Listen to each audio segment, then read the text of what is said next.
I'm going to demonstrate how critical race theory and critical social justice are intrinsic to culturally responsive instruction, as we are just starting to implement both here in Prince William County.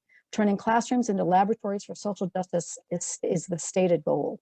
The evidence is in the sources used by Prince William County schools. I have to move fast. I have a lot of information, so please stay with me.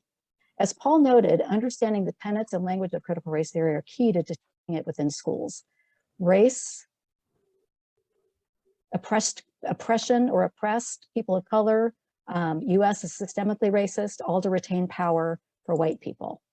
Here is CRT, a CRT definition from one of the co-founders that Paul referenced earlier, Richard Delgado, and his definitive book, Critical Race Theory, 3rd edition. And he notes, critical race theory questions the very principles of constitutional law. Delgado questions the validity of free speech rights, and that's actually the foundation to cancel culture today. In 2009, he gave an interview on the 20th anniversary of the founding of critical race theory. He notes, I was a member of the founding conference, 24 of us, mentions Kimberly Crenshaw. She later created intersectionality that year. And he says, so we gathered at the convent for 2.5 days, an odd place for a bunch of Marxists. Most of us went on to become prominent critical race theorists: Kim Crenshaw, Mary Matsuda, Charles Lawrence, Derek Bell. Please remember those names. He goes on to say how proud he was that critical race theory had infiltrated education to the extent that it had. He says, teachers believe that they treat their students equally. Of course, the outcome figures show that they do not, because critical race theory looks at outcomes because it's based on Marxism. On to operational equity. It is, oh, my slide is there. Equity takes the exact resources to reach an equal outcome. The disingenuous claim is that equity is about opportunity, but as Delgado notes, outcomes are the measurement. Critical race theory teaches that any disparate outcome between races is solely due to racism, and diversity and inclusion are the tools of critical race theory used to achieve equity. I'm going to move on to Prince William County's equity sources. This is how they claim that it informs their sources that inform everything that they do equity related. When you go to the equity resources, they give links that take you specifically to the VDOE Ed Equity Guide. And you'll see here that the Ed Equity Guide is doing the work for equity, justice, and anti-racism. That is critical race theory language. They use sources for their Ed Equity Guide, and they name them here. But for the purpose of time today, we're going to only focus on Dr. Kendi, Dr. Bettina Love, Dr. Gloria Ladson-Billings, and Teaching Tolerance, which is now called Learning for Justice. First, Dr. Kendi, Paul alluded to him as well. He's our anti-racism source from his book, How to Be an Anti-Racist. If discrimination is creating equity, then it is anti-racist. Further in the book, he notes, to love capitalism is to end up loving racism. To love racism is to end up loving capitalism. And off to the right, he notes, capitalism is essentially racist. This is Dr. Bettina Love from her, in her own words, and she is also a Prince William County source and a VDOE source. And then when we can destroy them, we're going to keep destroying. So destroying capitalism is a part of our freedom dream, is a part of the long-term goal. But when she's not focusing on K through 12 education, she is focusing on abolishing prisons and police, along with Angela Davis. This is Dr. Love's website. It's abolitionistteachingnetwork.org. She actually coined the term abolitionist teaching network. She's a strong advocate for abolishing police and prisons and removing resource officers from schools. On to Dr. Gloria Ladson-Billings. She's again been referenced a couple of times tonight. This is her 1995 paper, Toward a Critical Race Theory in Education. This paper is the genesis of what will become culturally responsive instruction. And in the second sentence, the article argues for a critical race theoretical perspective in education. She goes on to pay homage to Marxism and Marxist theory. She notes that democracy can exist without capitalism, and notes that capitalism is pernicious and is full of structural inequities. But her sources for this paper, you will note, are all of the names mentioned by Richard Delgado. He's cited multiple times: Kimberly Crenshaw, Marie Matsuda, Derek Bell, and Charles Lawrence. And also, not necessarily mentioned here, but she also uses Brazilian Paulo Freire as her framework for culturally responsive instruction. The evidence is undeniable. Culturally responsive instruction is the implementation of critical race theory ideology into K through 12 education. And Ibram Kendi taught us that to be an anti-racist, one must be anti-capitalist and one must accept discrimination through equity.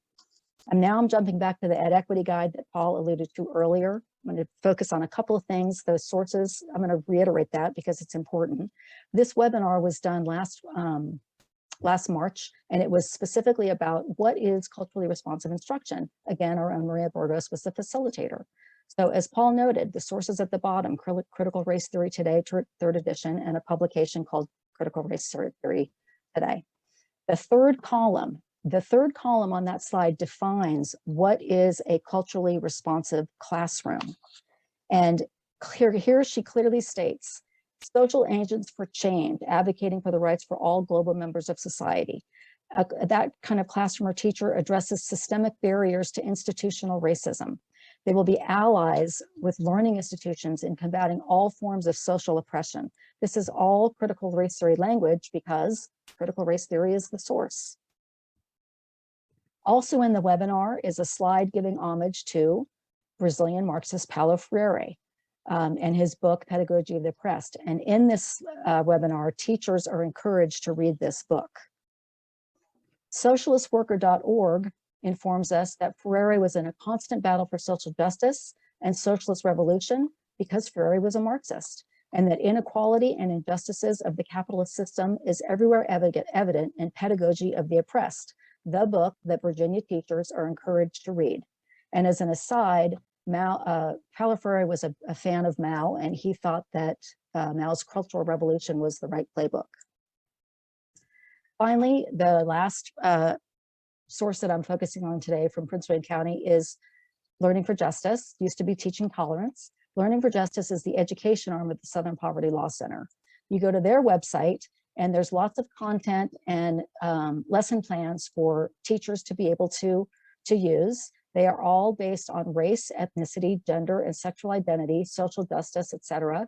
This one for grades level 6 through 8 tells students to write a letter to Ernesto explaining the concepts of intersectionality, privilege, and oppression. Off to the right, for young white students only, and this is for grades level kindergarten through 5. This is to help to go in a long way in advancing their anti-racist white identity. Again, this is the source that Prince William County and VDOE claim is one of their Ed Equity Guide sources. All of this, and now I'm back to the Virginia Ed Equity Guide, all of this is to create culturally responsive educators. These teachers will be required to mediate power imbalances in the classroom based on race, culture, ethnicity, gender, and class. And they will be evaluated on their ability to do that. Mediate power imbalances in the classroom. Now we're jumping to Prince William County School Strategic Plan unveiled and voted on last month. The point here is that, and by the way, this plan embraces culturally responsive instruction and social emotional learning, and it's promised at all grade levels by 2024-2025. So this is our future. The framework will be provided by CASEL, which is Collaborative for Social Emotional Learning. You go to CASEL's website, and they will tell you that they are for promoting justice-oriented civic engagement, which they call transformative SEL, and that this form of SEL is aimed at redistributing power to promote social justice through increased engagement in school and civic life. Further, CASEL will tell you that they will mitigate educational, social, and economic inequities that derive from the interrelated legacies of racialized cultural oppression, issues such as power, privilege, prejudice, discrimination, and social justice. 100% critical race theory ideology. Now I'm back to Prince William County website and their preschool curriculum. They note that they use high scope, second step, and conscious discipline. Second step references CASEL, which we just talked about, and Learning for Justice, which we just talked about. And conscious discipline notes that they use transformational social and emotional learning, which is CASEL. finally, once one understands the goals, the ideology, the tenets, the language, and the social justice activism goals of critical race theory, one understands they are intrinsic to culturally responsive instruction and social emotional learning. You cannot separate the two. They are now our future with last year's full embrace of equity. And whether or not you agree with CRT tenets is not the point, that it is Marxism focused on activism and 30 not seconds. academics. I'll just repeat that it is Marxism focused on activism and not academics is irrefutable. That is all.